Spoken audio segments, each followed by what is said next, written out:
예, 좋은 아침입니다. 영상 한번 찍어봐야죠. 이번 주제는 가장 아픈 눈물입니다. 제가 아는 분이 있는데 그분이 다 괜찮아요.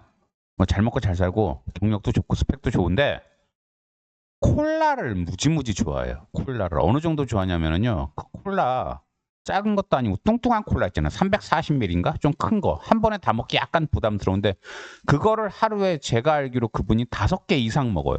매 끼니마다 그게 없으면 밥을 못 먹고 끼니 중간중간에 또 과자랑 그걸 같이 먹는 걸 되게 좋아해요. 근데 그거를 제가 알기로 7년 넘게 그랬어요. 그분 제가 처음 만났을 때도 지금도 기억에 선명한데 콜라를 굉장히 잘 먹더라고요. 그래서 제가 처음에는 굉장히 먹는 게 먹음직스러워서 콜라 잘 드시네요. 그랬더니 자기는 콜라가 없으면 못 산대요.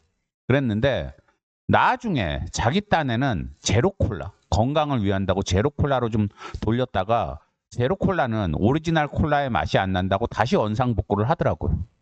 근데 제가 다른 영상에서 말을 여러 번 했지만 제가 원래 되게 짠돌이에요. 돈 쓰는 거 되게 싫어해요. 제림 스크루지라는 소리까지 듣는데 그 사람이 하도 콜라를 많이 먹는 게 제가 봐도 걱정스러워서 제 돈으로 탄산수를 시켜줬어요. 그 사람 사무실로. 그 사람은 사무실에 있는 사람인데 그래서 탄산수를 제 돈으로 결제한다면 탄산수를 사무실로 시키고 콜라 좀 제발 그만 먹고 탄산수를 먹으라고 정 탄산음료가 먹고 싶으면. 근데 못 바꾸더라고요. 그러더니 얼마 전에 만났는데 당뇨 수치가 너무 높아서 요즘에 주사를 이제 스스로 놔야 될 정도래요. 여러분 아시겠지만 당뇨가 심해져서 주사까지 스스로 매일 놔야 될 정도면 엄청 심한 거거든요. 그래서 그 전에 단계가 있었어요.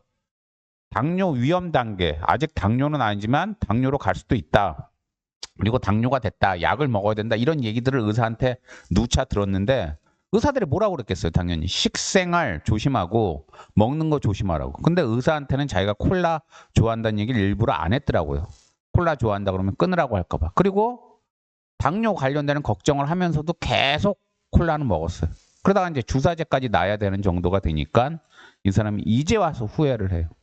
그러면서 얼마 전에 만났는데 자기가 왜 콜라에 계속 중독됐었는지 스스로가 너무 어리석다고. 근데 저도 사실 재작년인가 탄산음료에 잠깐 빠진 적이 있었어요. 그래서 한 석 달인가 넉 달. 요즘에 인터넷 보면 탄산음료 한꺼번에 사면은 싸잖아요. 왜? 한 2만 원만 줘도 수십 개 한꺼번에 배달시키잖아요. 그래서 저도 그때 콜라랑 환타 이런 것들을 수십 개 배달시켜도 냉장고에 꽉 채워놓고 저는 그때 하루에 한 개씩 먹었는데 밥 먹으면서 하루에 하나씩 꼬박꼬박 먹었어요. 그랬더니 나중에는 여러분도 경험해 보시면 아시겠지만 그게 저절로 땡기더라고. 이게 중독이 되더라고 진짜 보니까는. 그래서 저는 그거 몇 달간 이렇게 먹다가 이거 이러다가 나 중독되겠다 싶어서 제가 끊었는데 끊고 나서 제가 한 2달은 고생을 했어요. 굉장히.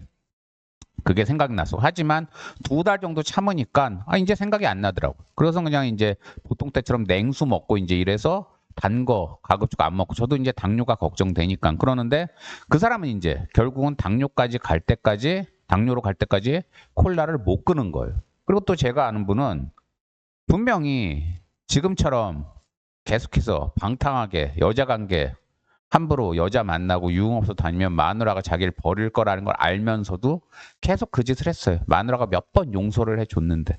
그러다 결국은 이혼을 당했어요. 그리고 요즘에 와서 엄청 후회해요. 이제 자식들도 아버지가 바람 피워서 이혼당한 거 아니까 아버지로 여기질 않아요. 그리고 혼자 나와서 사는데 저랑 비슷한 나이 또래거든요. 저랑 비슷한 나이 또래 혼자 나와서 저야 수십 년간 혼자 살았으니까 혼자 사는 걸 잘하지만 요리도 하고 그 사람은 아내가 다 해줬는데 밥부터 모든 걸 심지어 넥타이 색깔도 아내가 다 맞춰주고 했는데 그냥 혼자 살아야 되니까 너무너무 힘들어요. 그래서 요즘에 후회하면서 막 술 먹으면서 가끔은 혼자 찔찔 짜는데 어쩌겠어요. 본인이 잘못한 거지. 그리고 제가 아는 분 같은 경우도 그 노무사인데 개업을 했었어야 되는데 개업을 안 했어요. 그리고 계속해서 미적미적 거렸어요. 그냥 개업하는 게 무서우니까. 그러다가 그 양반이 모아둔 돈도 많이 잃어버리고 이제. 그리고 무엇보다 개업을 할 그 사람이 사는 동네에 개업을 했었어야 되는데 이미 다른 노무사가 그 동네에 들어온 거예요. 그러니까 이미 경쟁자가 생겼어요. 몇 년 전에 개업했으면 그 사람이 그 동네에서 혼자 노무사로서 시장을 다 먹을 수 있었는데 이제는 경쟁자가 거의 다 이미 먹은 상태거든요. 그러니까 그 사람이 후발주자가 된 거예요. 그러니까 이제 와서 개업하려고 해도 돈도 빠듯하지 경쟁자도 생겼지 엄청 후회를 해요. 제가 예전에 그 노가다 뛰고 할 때 월세방 살았는데 그때 저희 그 집주인 할머니가 누차 저한테 언지를 줬어요. 내년부터는 월세 좀 올릴 거라고. 그러니까 그걸 알았으면 제가 제 수입을 거기에 맞춰서 좀 더 일을 해서 수입을 늘리거나 아니면 그 할머니한테 어떻게든지 내고를 해서 조금이라도 좀 봐달라고 하거나 했어야 되는데 월세가 오를 걸 알면서도 저는 가만 놔뒀어요. 그냥 귀찮아서 만사 귀찮아서 그때 인생살이가 싫었는데 그러다가 그 다음에 떨컥 월세가 오르고 나니까 당장 제 수입으로는 빠듯하고 그리고 그렇다고 할머니가 봐주는 것도 아니고 엄청나게 후회스러워서 제가 또 혼자 소주 까면서 운 적이 있어요. 제가 이 영상에서 뻔한 얘기를 왜 하냐면은요. 우리가 우는 이유가 여러 가지가 있잖아요. 기뻐서 울 수도 있고 슬퍼서 울 수도 있고 후회스러워서 울 수도 있고. 저도 그래서 살아오면서 뭐 남자지만 저도 가끔 울었어요. 울었는데 이제 와서 언제 울었던 게 가장 아팠나 생각해 보니까 신이 나한테 안 준 것 때문에 신이 나한테 허락을 안 하는 것 때문에 운 경우는 오히려 그렇게까지 아프진 않았어요. 그러니까 예컨대 누차 얘기해서 좀 지겹겠지만 제가 선천적 기형이잖아요. 그 구순국이요. 이것 때문에 차별당하면서 운 기억도 있고 뭐 이상한 부모 만나서 부모한테 도저히 제가 당하면 안 되는 짓을 당하면서 안경이 부러지게 맞으면서 운 거. 그리고 뭐 눈이 군대도 못 갈 정도로 안 좋아서 그래서 불이익 보면서 운 거. 이런 것들은 차라리 나아요. 차라리 언제가 제일 아팠냐면 신이 저한테 허락했는데 저한테 주려고 그랬는데 제가 거부해서 그 기회를 스스로 놓쳐버리고 흘린 게 가장 그때 눈물이 아팠어요. 제가 노무사 시험을 굉장히 오래 봤는데 그 머리가 나쁜지 두 번째 시험 볼 때 지금도 기억나요. 제가 그때 공부는 하기가 되게 싫었어요. 그래서 책을 이렇게 놓고 눈을 감은 다음에 이렇게 책을 손으로 책 페이지를 쓱 넘기다가 이 페이지에 나오는 거는 시험에 나올 거다 하고 탁 제꼈어요. 그러니까 말도 안 되는 건데 제 안에 귀신들의 그 감을 믿은 거예요. 근데 그렇게 해서 제가 10문제를 찍었어요. 전체 합쳐가지고. 근데 그 중에 무려 7개가 진짜 시험에 나왔어요. 저는 제가 찍은 것만 10개만 제대로 공부를 했어도 뭐 10개 공부하는 거 그렇게 어렵지 않잖아요. 10개 주제니까. 문제는 당연히 10개를 공부했으면 붙는 건데 10개만 제대로 했으면 7개는 시험에 나왔으니까 7개를 제대로 쓸 수 있잖아요. 문제는 제가 공부를 안 했다는 거. 10개를 찍어 놓고도 설마 이게 시험에 나오겠어? 안 나올 거야. 에이 뭐 귀찮아. 아이, 게임이나 해. 그리고 그냥 게임하고 말았어요. 근데 영화 보고. 그랬는데 시험장에 딱 들어갔는데 진짜 10개 중에 7개가 나왔는데 문제는 제가 공부를 안 했잖아요. 공부를 안 하니까 쓸 게 없는 거예요. 그 시험장에서 시험을 마치고 나오는데 저도 모르게 눈물이 막 흘러나오더라고요. 내가 왜 신이 나한테 준 기회를 놓쳤나. 나중에 결과적으로 시험 발표가 됐는데 결과가 2차 시험. 제가 소수점 차이로 떨어졌어요. 소수점 차이. 0.15점인가 1, 2점인가. 10개 중에 그 7개 그거를 7개가 나왔잖아요. 조금이라도 공부해서 7개 다 공부는 안 들어도 한 2-3개만 공부해서 그것만 좀 더 썼어도 제가 0.15점 정도는 더 받을 수 있었어요. 그러면 그 해 붙는 거예요. 0.15점인가를 제가 못 받아서 그 차이로 떨어졌어요. 시험 발표하는 날 더 울었어요, 제가. 대성통곡을 했어요, 진짜. 너무 슬퍼서 제 인생이. 근데 누구 탓을 하겠어요? 신은 저한테 기회를 줬는데 제가 기회를 발로 찬 거잖아요.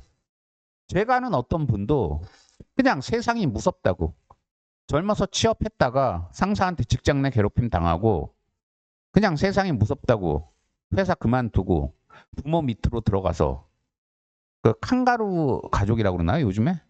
그 칸가루 그 족이라고 그러잖아요. 그래가지고 그 부모 밑에서 나이가 많은데도 계속 부모한테 얹혀 사는 거. 그 생활을 했어요. 부모가 용돈도 주고 했어요. 근데 문제는 나이가 40이 다 된 거예요, 이제. 그러니까 부모도 더 이상 이제 돈 벌 데가 없어요. 그러니까 부모가 이 사람한테 이러는 거예요. 이제 요즘은 공공근로라도 가서 돈 벌어 오라고. 근데 공공근로 가면은요, 하루에 3만 원인가 줘요, 그거. 그리고 또 횟수 제한도 있고 그래요. 그래서 그 사람 공공근로 가봐야 한 달에 몇십만 원밖에 못 벌어요. 근데 나이 40에 멀쩡한 사지 멀쩡한 사람이 공공근로 가면 사람들이 좋게 보겠어요? 그래서 이제라도 취업 자리를 알아보려고 그랬는데 나이 40에 경력도 없지, 별다른 기술도 없지, 자격증도 없지, 어디서 취업을 해요? 그래서 편의점에 갔는데 편의점에 이력서를 들고 갔대요. 근데 편의점 사장이 대뜸 그러더래요. 경력이 비어 있으니까 이 나이 되도록 도대체 뭐 하셨어요? 그러더래요. 자기가 할 말이 없더래요. 거기에 대해서.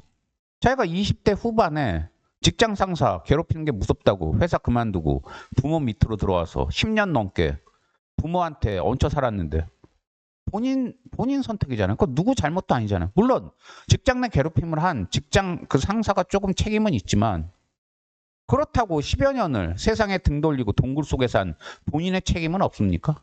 본인의 책임은? 어제 누가 댓글을 달았는데 저 그분한테 되게 감사해요. 그분이 뭐라고 댓글을 달았냐면요. 제가 어제 그 유비, 제갈량 그리고 총나라가 너무 과대평가됐다 이런 영상을 하나 올렸어요. 거기에 댓글을 다시면서 총나라는 그래도 북벌도 좀 해보고 싸워보기라도 했지. 우리의 대한제국은 총 한 번 못 쏴보고 일본한테 먹힌 거 아니냐고. 맞잖아요. 우리나라 대한제국 고종황제 때 대한제국 만들었는데 결국은 아무런 힘도 못 쓰고 바로 일본한테 먹혔잖아요. 근데 저는 그 댓글을 보는 순간 무슨 생각이 들었냐면 제가 어제 올린 또 다른 영상 생각이 들었어요. 뭐냐면 어제 제가 무당이 준 선물과 파티라고 그래가지고 저를 잡아먹으려는 무당이 저한테 그다지 그 악기들의 손을 탄 그래서 별로 좋지도 않은 음식을 줬고 그걸 이용해서 저는 주기적으로 하는 파티에 어제 참석을 할 건데 그 파티에서 귀신들 불러오고 하면은 내 인생은 앞으로 귀신들한테 잡아먹힐지도 모르고 어제 찾아왔던 그 무당이 나를 잡아먹을지도 모른다. 그건 영상이었는데 저는 그 대한제국 그 댓글 보고 불현듯 그런 생각이 들었어요. 어제 파티에 참가는 했어요, 제가. 또 귀신들 또 불러오고 했는데 이대로 죽을 수는 없다. 이 채널 제목 자체가 이대로 끝낼 수는 없다잖아요. 제가 어제 그 무당 관련 영상 만들 때만 해도 하도 그 무당이 힘이 세가지고 저항 한번 못하고 그냥 제가 그냥 굴복하려고 그랬는데 그 어제 그 댓글 대한제국 댓글을 보고 나니까 저도 생각이 바뀌었어요. 지더라도 뭔가 싸워봐야 될 거 아니에요. 그 무당이 아무리 힘센 귀신을 데리고 있어도 잡아먹히더라도 저도 뭔가 저항을 해야 될 거 아니에요. 그래서 생각을 바꿨어요. 그 무당이 찾아오면은 최대한 오지 못하게 어차피 어떻게든 막아보고 정 안 되면 제가 그 무당을 어떻게든지 막아볼 거예요. 그냥 최대한 제가 할 수 있는 건 다 할 거. 왜냐? 그렇게 제가 할 수 있는 것도 안 하고 신은 저한테 그래도 뭔가 저항할 수 있는 의지랑 힘을 줬는데 그것도 안 하고 그냥 저놈아가 나보다 힘세다고 그래가지고 그냥 제가 굴복하고 어제 영상에서 말한 것처럼 힘들게 이렇게 만든 채널 스스로 다 접고 힘들게 개업해서 이제 자리 잡았는데 그거 스스로 포기하면 너무 억울할 것 같아요, 제가. 그래서 이건 여담이지만 제가 귀신들한테 잡아먹히지 않으려고 노력하는 건 그 일 안에 하나가 일일 일식이에요. 일일 일식해서 식탐마저 줄이면 이렇게 식탐마저 줄이면서 성실히 사는 사람들을 귀신들은 싫어한다고 제가 말씀드렸잖아요. 그리고 매일 출근하고 그래서 이렇게 귀신들과 싸워왔는데 이렇게 힘들게 싸워왔는데 그 무당이 저보다 힘세다고 제가 먹히 그 무당한테 굴복하는 건 아닌 것 같아요. 그냥 바로 손드는 거는. 유선을 제가 어제 욕을 했는데 유선이 등애한테 그 총나라의 유선이 바로 항복한 걸 욕을 했는데 생각해보니까 제가 그 무당한테 하려는 행동이 유선이랑 똑같아요. 싸워보지도 못하고 그냥. 그래서 저는 생각을 바꿔서 그 무당이랑 그리고 저를 잡아먹으려는 귀신들이랑 엄청나게 저는 싸울 겁니다. 이기든 지든 죽을 때까지 저는 싸울 거예요. 그래서 저항을 할 거예요. 그래서 어쨌든 생각이 좀 바뀌었다는 거죠. 그 대한제국 영상 그 댓글 다신 분 덕에 그분한테 진짜 감사드리고 이 영상 말미에 다시 한번 말씀드릴게요. 신이 여러분한테 허락을 한 게 있고 허락을 안 한 게 있을 거예요. 허락을 안 한 것 때문에 흘리는 눈물은 차라리 덜 아파요. 제가 흘려보니까. 아까 얘기했잖아요. 제가 구승구결 뭐 이런 거. 선천적 기형 이런 거. 이거는 저한테 정상적인 얼굴을 신이 허락 안 했는데 그거는 차라리 제 잘못은 아니잖아요. 근데 아까 얘기한 대로 노무사 시험에서 제가 분명히 찍었고 그래서 그거 한두 문제만 더 보고 갔었어도 붙을 수 있었는데 그거 공부 안 한 거는 제 잘못이잖아요. 책임이잖아요. 본인이 할 수 있는 거, 신이 기회를 줬음에도 본인이 거부해서, 그래서 나중에 불이익 보고 흘리는 눈물은 진짜 아파요. 그러니까 여러분들, 이것도 꼰대 잔소리 같아서 죄송하기는 한데, 여러분한테 뭘 신이 허락했는지, 신이 안 허락했는지, 허락하지 않았는지 구분을 하시고, 허락한 거는 여러분한테 준 카드니까 최대한 열심히 써 먹으세요. 그거 써먹지 않고 세월만 보내면 아까 얘기한 나이 40에 취업하려고 그러다가 편의점 가서 그 나이 되도록 뭐 했냐는 그런 핀잔이나 듣는 그런 사람 신세가 될 수 있거든요. 그래서 뭐가 진짜 내 인생에서 흘릴 눈물이 제일 아플지 그것도 여러분이 한번 생각해 보시고 인생을 설계하시고 계획하시면은 좀 여러분의 인생이 덜 아프고 그런 눈물 흘리지 않는 방향으로 갈 수 있을 것 같아서 영상 찍어 봤습니다. 감사합니다.